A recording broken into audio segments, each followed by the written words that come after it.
Programa Med Saúde, um oferecimento Embrafarma, inovação em tecnologia para o mercado magistral. Olá, o programa Med Saúde dessa semana tem o prazer de receber o professor Kazuo Miyake, cirurgião vascular, especialista em doenças venosas, um dos grandes nomes da doença venosa no país. Então, eu e meu colega Aloísio estamos hoje com uma das maiores personalidades da cirurgia vascular do Brasil. Kazuo, muito obrigado pela sua presença aqui no nosso programa, brilhantando o programa. É um grande prazer e uma grande honra estar aqui com você, que é o meu... que me deu trote, né, na faculdade. O seu R+? R+ também, né? E que eu sempre admirei muito. Muito obrigado, Kazuo. O Kazuo vai conversar com a gente hoje sobre varizes dos membros inferiores. Um assunto que ele conhece muito. E eu já começo o nosso bate-papo, Kazuo, te perguntando o que são varizes. Então, varizes são veias dilatadas que ocorrem nos membros inferiores, nas pernas, nas coxas. E o problema básico é que a parede da veia ela é fraca e com isso a veia se dilata. E a válvula que tem dentro, que teria que orientar o sangue para só deixar o sangue subir de volta para o coração, essa válvula perde a sua função, então o sangue volta para o pé. Então, outra coisa que pode acontecer é a válvula estourar e a veia dilatar, mas de qualquer forma a veia está dilatada, ela se alonga, fica tortuosa, às vezes saltada, e com isso o sangue volta. Essa é a definição de varizes. O que você pode falar para a gente dos fatores que levam à piora das varizes?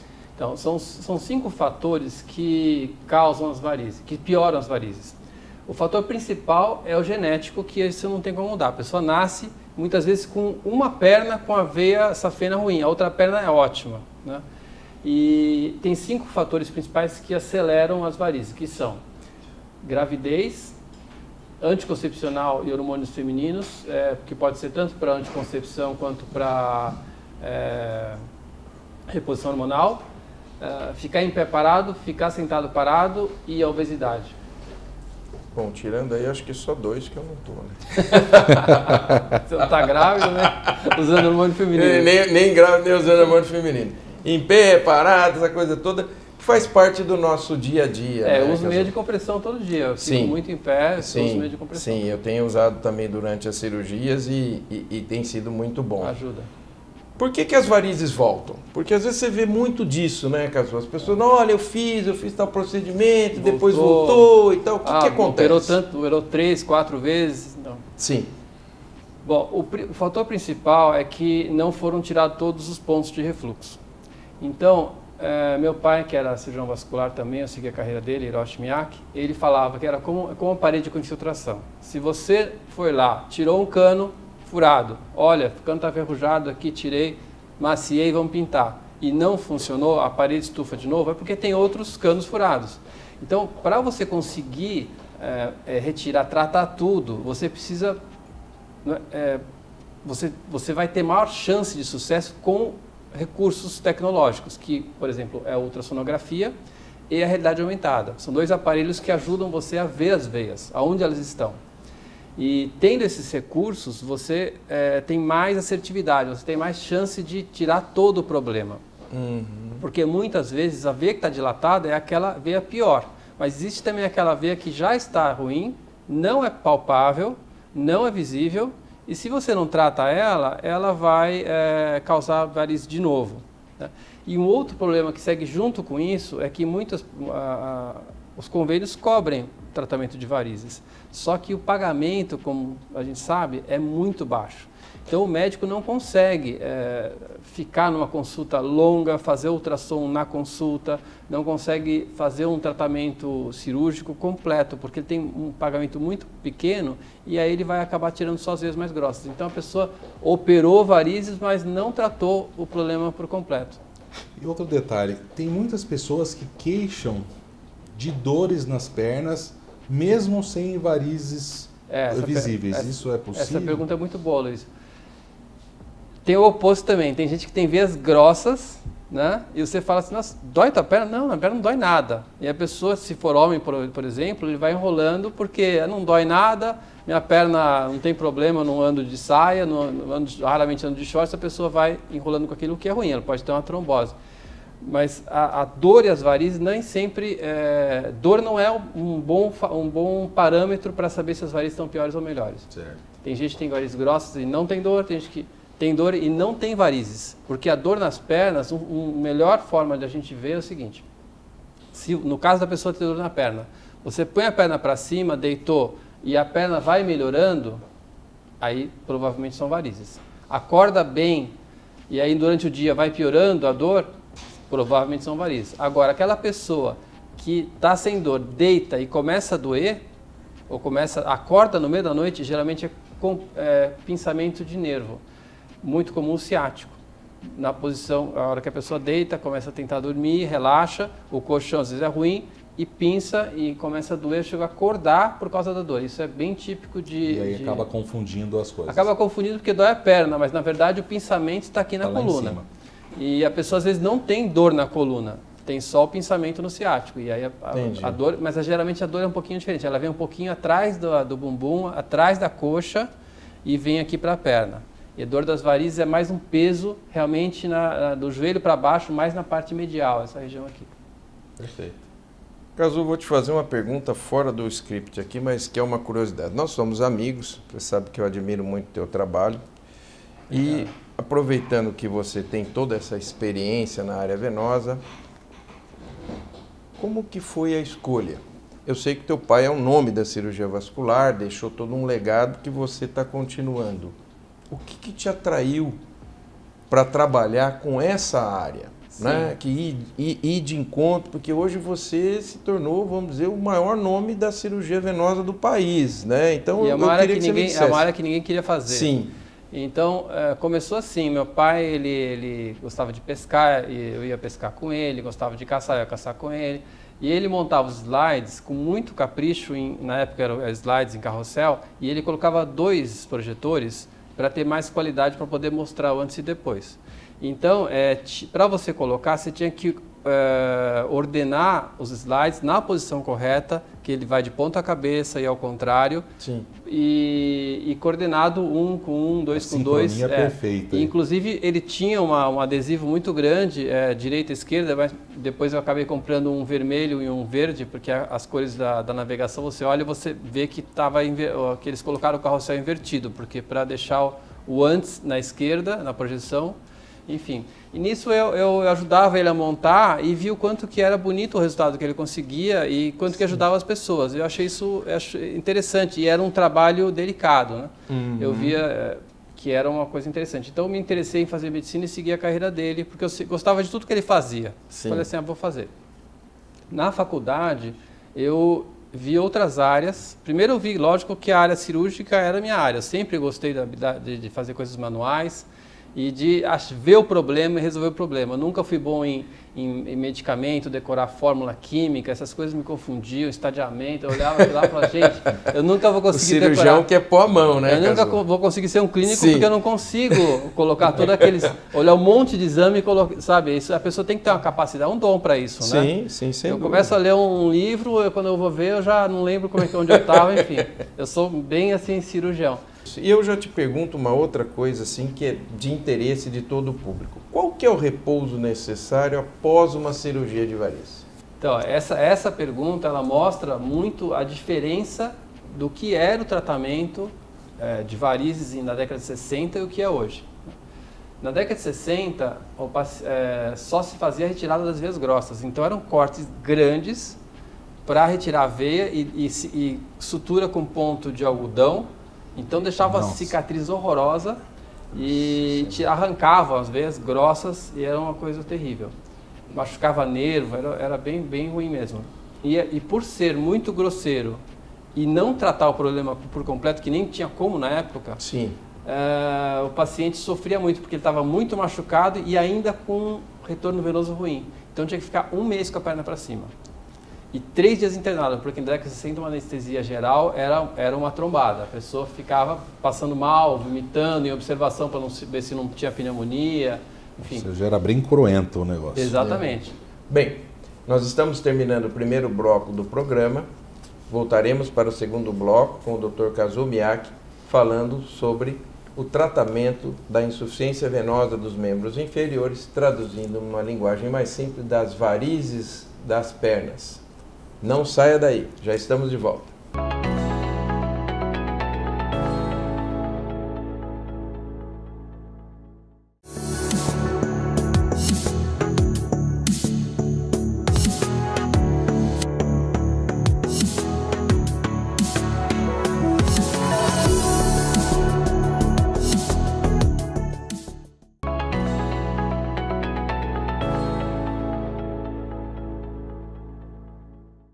Voltamos. Bom, Kazuo, fala pra gente a importância das meias de compressão no tratamento das varizes. Eu sou muito fã das meias de compressão. Ganhei um prêmio agora no Congresso Mundial de um clinical trial que a gente vai fazer. É um patrocínio para o clinical trial. Legal. Comparando meia de compressão com a drenagem linfática em pessoas que trabalham em pé. E a meia de compressão é o melhor tratamento para as pernas. Por quê? Porque você vai lá, coloca a meia e você já está melhor, né? Ela vai comprimir por fora. No momento que eu falo, eu tenho uma cirurgia maravilhosa que eu faço, ok, né? Posso fazer com laser, com um monte de aparelhos, mas vai ter que operar, vai ter que fazer o tratamento, vai ter que pagar um valor bem mais alto. A meia de compressão, você colocou a meia, você já está melhor. Então, só que a meia de compressão, quando eu comecei a estudar, eu nunca gostei de usar. Por quê? Porque a minha panturrilha ela é mais desenhada. Eu tenho canela fina, a panturrilha é mais grossa. Então, a meia me apertava demais. Eu colocava ela, eu tinha que tirar. E eu percebia que tinha gente que falava o seguinte, eu amo as meias de compressão, eu viajo, nossa, não incha nada, eu fico muito bem. E tem gente que fala, doutor, não vai me colocar a meia de compressão que eu não consigo usar aquilo ali. Então, por que existia uma diferença tão grande? E o problema é o seguinte, a meia de compressão ela tem que apertar de baixo para cima de uma forma decrescente, mais pressão e vai diminuindo, né? A meia de compressão perfeita é você ficar em pé numa piscina, porque a cada 10 metros você tem uma atmosfera de pressão a mais. Então você tem cada profundidade você vai ter uma meia perfeita apertando perfeitamente e em cima quase zero, né? Então, você sente leveza se estiver numa piscina. E essa sensação que a meia tem que te dar, leveza. Para isso, ela tem que apertar mais e diminuir. Se a pessoa tem uma batata da perna mais grossa, acho que é o caso de nós três aqui, se for uma meia de uma marca normal, a marca mais barata, né, ela vai apertar muito. E aí ela incomoda. Ela prende a circulação e não aperta embaixo. Então, ela inverte o gradiente. Aí ela prende a circulação.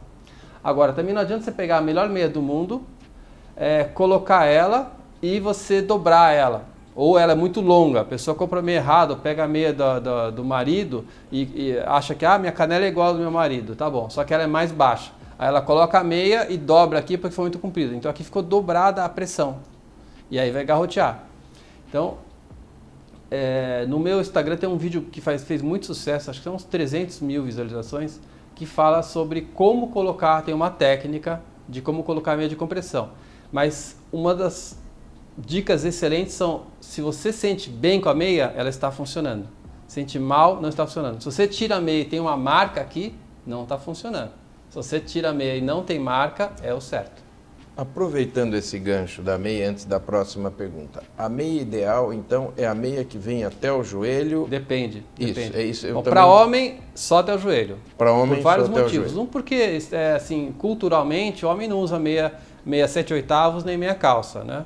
Na Europa até a gente usa um tipo cirola. Existe meia calça para homem, que ela tem um formato diferente na cintura, no bumbum, e tem também um espaço para ficar lá as partes do homem, e tem para ele poder ir ao banheiro e fazer as necessidades em pé, o número 1 em pé.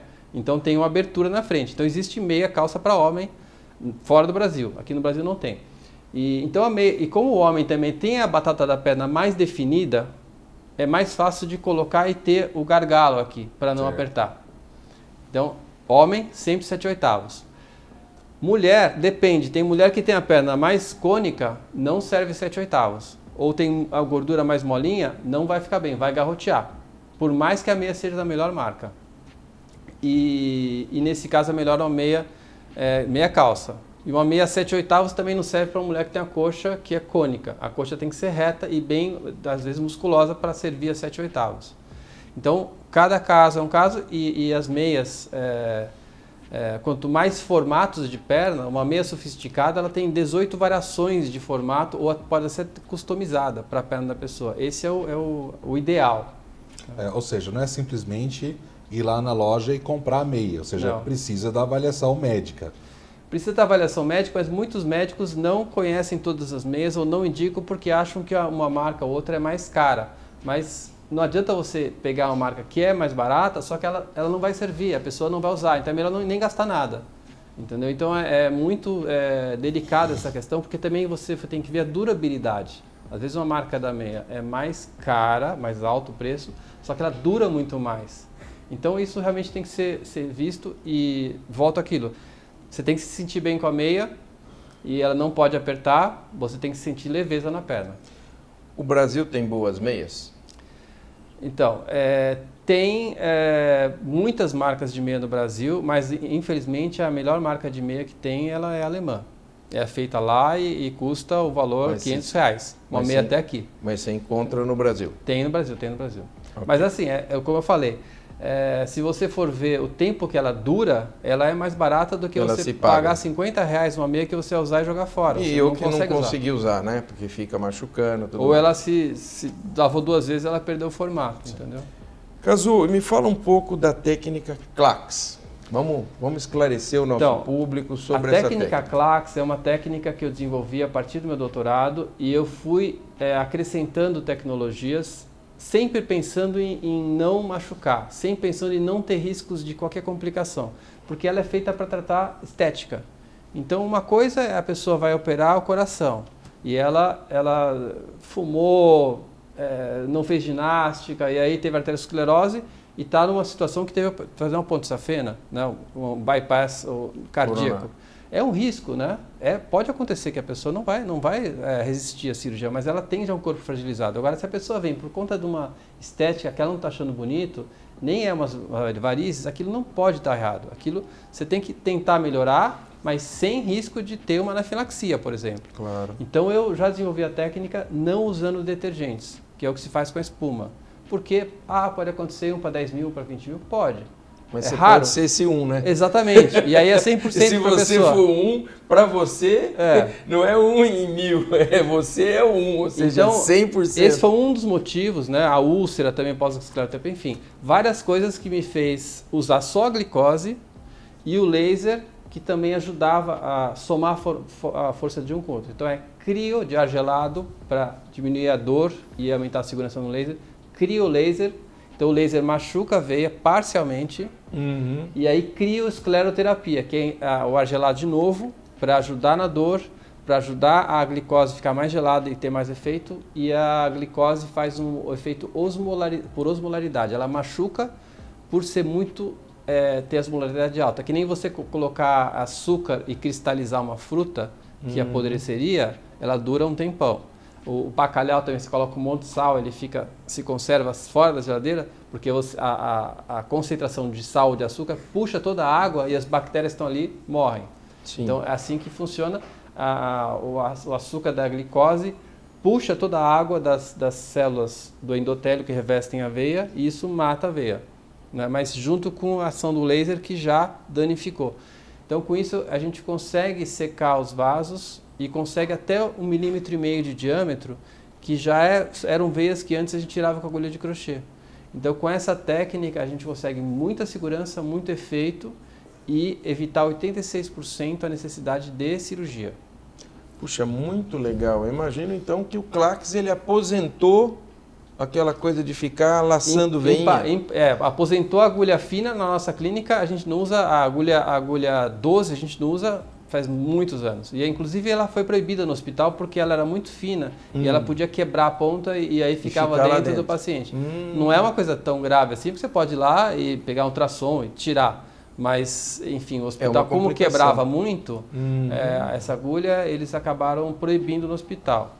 E E a gente não usa mais essa agulha, simplesmente a gente usa muito mais a agulha 10 e 8, né, do que a agulha 12, que a gente usa, na verdade, a 8 e a 6 mais ainda, a 10 já é mais raro, a 12 nunca mais, porque a gente não faz mais aquelas veinhas finíssimas. Entendi. E esteticamente fica bom? Qual o feedback que você tem dos teus pacientes dessa técnica? O que você pode dizer para o nosso... fazer, quando você faz a cirurgia tradicional, é uma forma que funciona, né?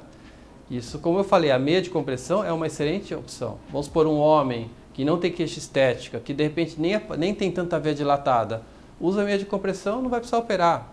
Tá. Vários homens chegam lá, ou mesmo mulher que não tem necessidade, ou já está com uma idade que ela já não se preocupa mais, ela quer só cuidar dos netinhos e não está preocupada com a estética, não vai à praia, uma meia de compressão resolve o problema, né? Sim. Então existe também a técnica tradicional, a especialidade de cirurgia vascular é muito desenvolvida. Se você fizer uma cirurgia bem feita, glicose e retirada com agulha de crochê, é excelente, né? Mas em termos de fazer o que existe de melhor, a gente consegue evitar um monte de furinhos na perna, sim, ter um resultado mais rápido e ser menos invasivo e a cirurgia ser muito mais curta. Então a gente consegue em menos tempo, só com sedação, essa é uma coisa que eu também não falei, a gente não precisa mais fazer nem intubação, nem anestesia RAC ou peridural, que também tem mínimas contratempos, assim, você fala pós-RAC e tal. Sim. Então só com sedação a gente consegue tratar as safenas com sedação e anestesia local. Então existem várias evoluções que também vão chegando para o público em geral, porque tudo isso começa no topo da pirâmide e depois vai baixando o preço e vai se distribuindo por todo mundo. Toda a tecnologia que também, na cirurgia cardíaca também. Claro, às vezes é uma coisa que só tem acesso no hospital particular, mas às vezes agora no hospital público já tem muitas coisas que antigamente a gente nem sonhava que pudesse ter no hospital público, né? Claro. Catéteres, enfim, vários tratamentos. Sem dúvida. E me fala uma coisa, aproveitando isso, como que as famosas, né, que acho que é o mais conhecido do público é a safena. O que temos de novidade hoje no tratamento das safenas? Então, existem várias formas de tratar a safena. A mais tradicional é fazer um corte lá embaixo, passar uma vareta e arrancar ela. Isso machuca muito e tem que ficar de perna para cima. Aí nisso veio depois a radiofrequência, que é como se fosse um bisturi elétrico, que ele vai queimando com eletricidade, né? Ainda se usa, tem aparelhos desenvolvidos nesse sentido. E depois veio na sequência o laser endovenoso, que eu acho que é a melhor das opções. Existem outras opções, você pode colar a safena, só que você deixa lá tipo de uma super bonder lá. E se a pessoa depois no futuro tem alguma alergia ou pode ficar uma sensibilidade de palpação, se a pessoa for mais magra, tem vapor quente também que pode queimar na pele na saída. Tem detergentes também, técnicas com detergentes. Eu não sou muito fã porque facilmente ela passa pelo coração e ela pode causar um problema mais central. Então eu acho que o laser, por mais que tentem fazer um monte de outras tecnologias, sendo que fora do Brasil você tem que considerar que lá eles não se preocupam com a parte estética, eles se preocupam muito com o custo-benefício. Tá. Custo-benefício, não é o prêmio. Eles não estão preocupados com o prêmio, eles estão preocupados com o custo-benefício. Porque eles têm um valor para gastar o máximo, na média, melhorar mais pessoas. A minha linha de pesquisa é sempre o que existe de melhor independente do custo. Essa é a minha linha de pesquisa. Que no futuro vai baratear e fazer, mas eu só penso no que há de melhor, eu não penso em custo-benefício. Então, pensando no que há de melhor, é o laser.